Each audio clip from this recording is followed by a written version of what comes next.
And I was studying. So when I started going out into houses, I sounded like I knew what I was doing. Right? They'd be like, "How can you buy my house?" I'm like, "Well, you know what? Yeah, because I don't have the money right now. Oh, I really need to sell." I'd be like, "Yeah, okay.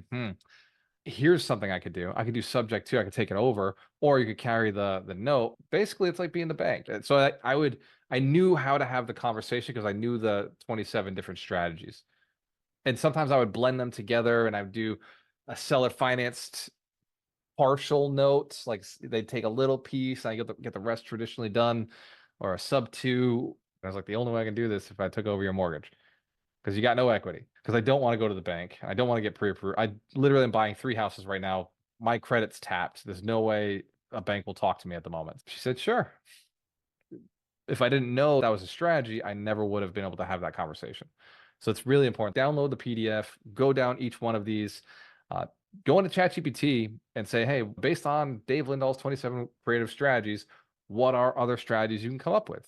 Or based on these 27 strategies, what one would be best for this property? Here's my situation. Here's the property. You can use Perplexity or you use ChatGPT, and you can plug these in and say, hey, based on all of the creative financing strategies for buying real estate that I've given you, and based on my situation on this deal that I'm talking about, what would be the best way for me to creatively strategize this deal?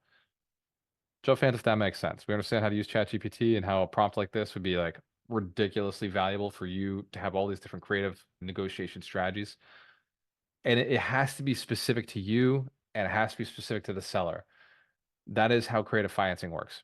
Not every house is going to be a great subject to. In fact, you could lose money on a sub to. Not every house is going to be great seller financing. You lose money on a seller finance deal.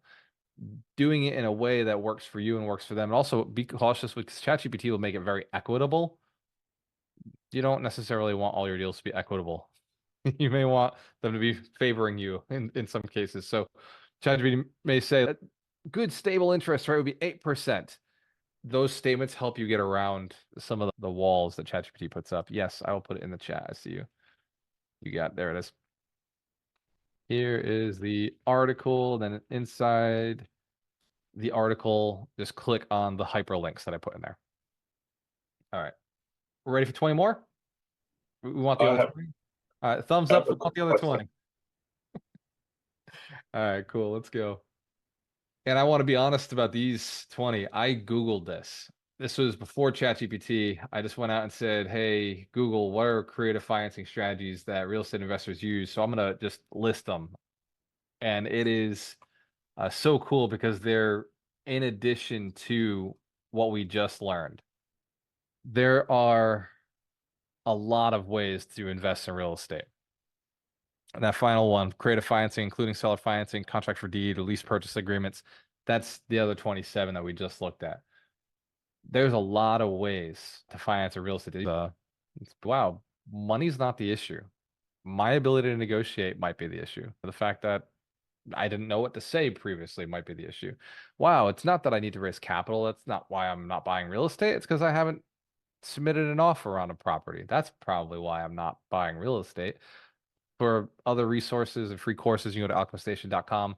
Our goal here is to build millionaires. Our goal is to help more people get to that next level. So if you have not already done so, go to alchemiststation.com, get the free millionaire path report, do all the free stuff, right?